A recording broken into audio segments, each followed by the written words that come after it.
Hi everybody, this is just a quick visit with you guys while I show you something before it gets changed. So this was a lamp.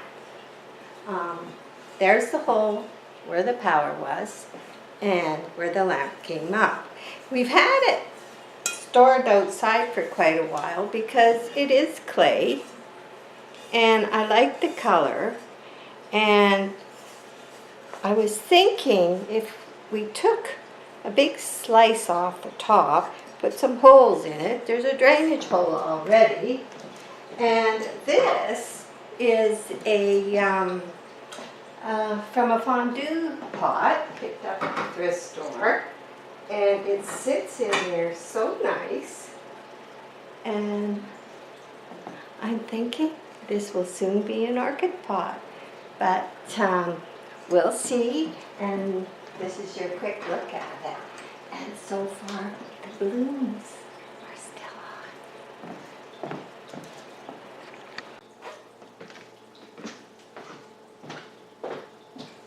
Hi everybody, welcome back, especially to my subscribers, but also to those just dropping by for a visit. And I'm glad you can visit with me today.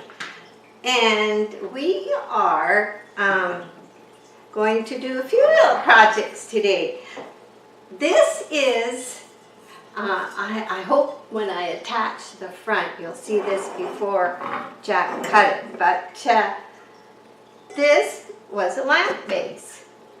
So the plug had come through the hole here, and it was never attached to one. At the thrift store they have a bunch of lamps. They're all taken apart in pieces. And I seen this there one day, and it was, I loved the colors. It was so beautiful, and I'd kept it in the outside in the shed for a long time.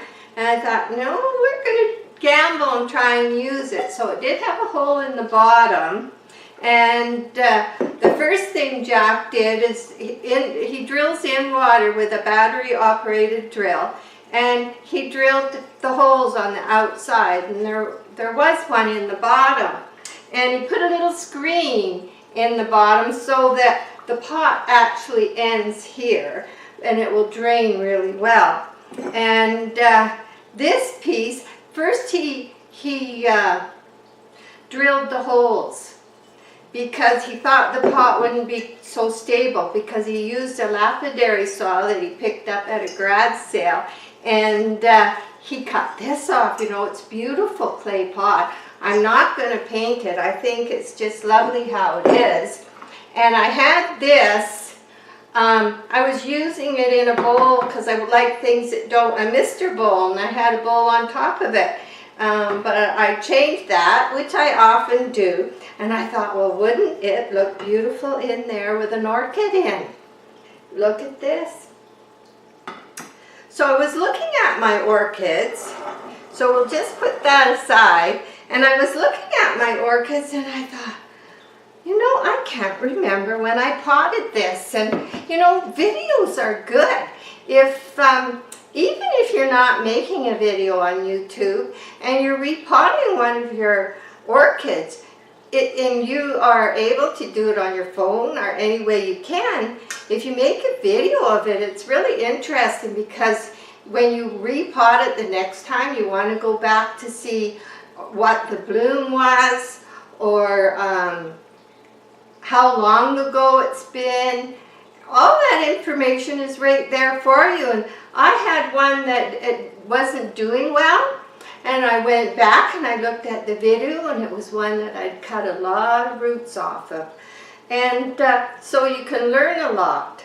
So make a video, and never know, you might decide to join us in our little family of orchid growers on the video channels, and that's fun too. So don't be afraid to get out and do that. So anyway, I was looking at this orchid and I thought, when did I pot that? You know, this is one of the orchids I repotted first when I started getting orchids. And it's even already in a pot when I started doing my first video over a year ago. So I thought, gee, you know, it needs repotted.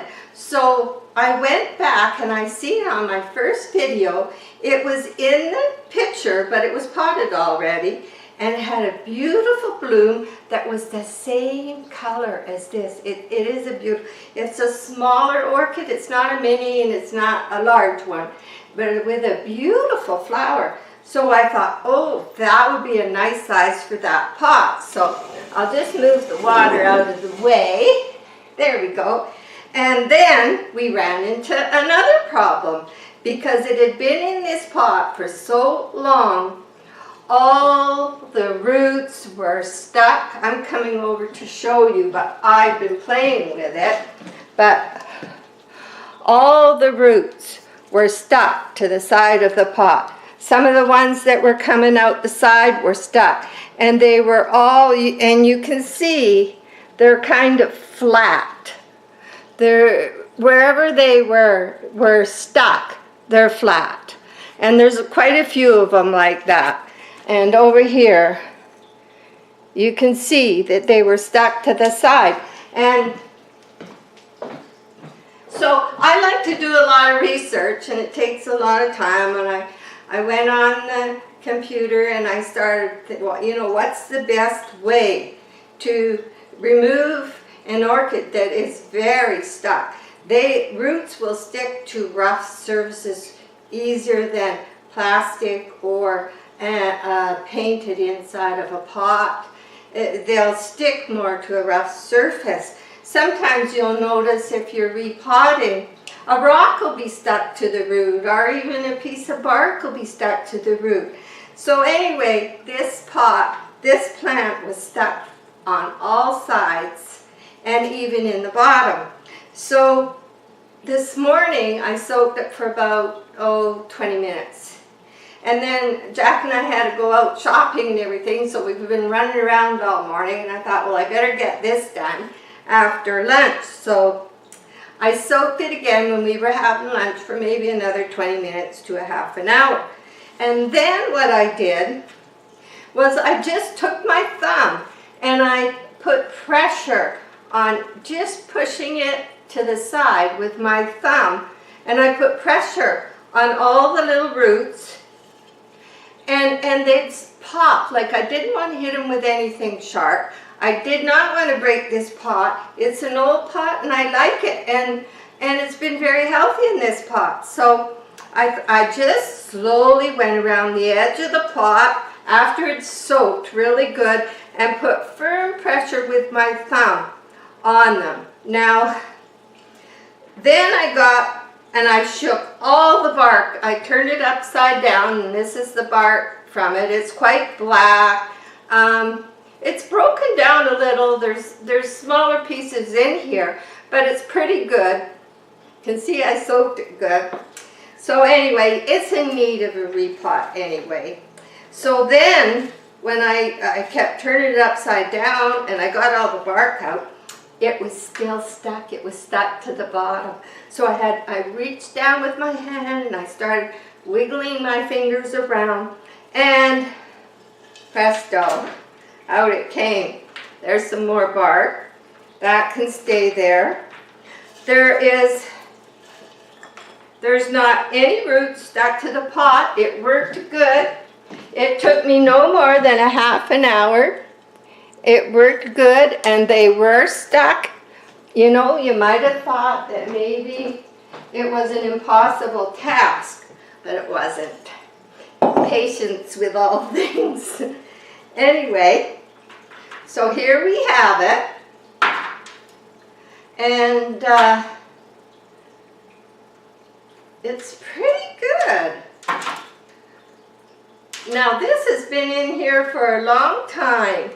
And I'm going to come close, and what I'm going to do rather than do any trimming is just pull and just leave the inside string, the vellum. When the orchid is absorbing water, the vellum cannot, the very inside core, cannot hold the water, but it will distribute the water. So, therefore, it can't hold any more than what these roots are going to hold, and it won't deliver it to the plant. So I think I'll just pick a few off. I'll let you have a close look here. You know, for how long it's been in this pot. And I think the ones that were closest to the surface, of course, they're the greenest and the healthiest. They were near the top. The ones that were down the bottom, these are still fairly healthy. I'm not going to take anything off there. These are good. Now there's one here that is a little, I think I'll just strip it. And the center, actually there's nothing really gooey. There's one that kind of must have died in the pot, but I would say it looks pretty good. It's nothing gooey, so the bark is definitely working. But so we're going to put it in the pot, and I will not water this. I'm going to mark it on my calendar. I will not water this once it's repotted. I won't water it for 2 weeks probably. I'll make a little notation on my calendar, and I will not water it for 2 weeks. Why? Because the bark is already down, the roots are soaked good, and I'd rather it get a little dry and let anything I injured a little bit, squeezing it away from the pot. There's a lot of flat ones. I'll just let them heal and get used to it rather than keep them wet.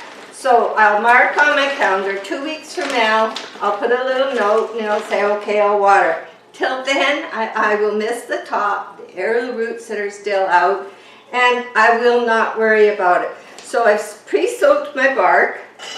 So we'll put some bark in. There we go. And we'll put some charcoal to sweeten it up, keep it nice. It'll stop anything from getting smelly or anything. And some more bark. So that might be about right. We've got lots of little roots. I think this is a really nice size pot for this orchid too. So I'm going to keep the ones that were aerial roots out. I love aerial roots. I love the leaves even of the orchids. I think that's why I'm really love phals, is because their leaves are beautiful on their own, even when they're not in flower. And then because there's always that hollow area, I'm going to get my bark to go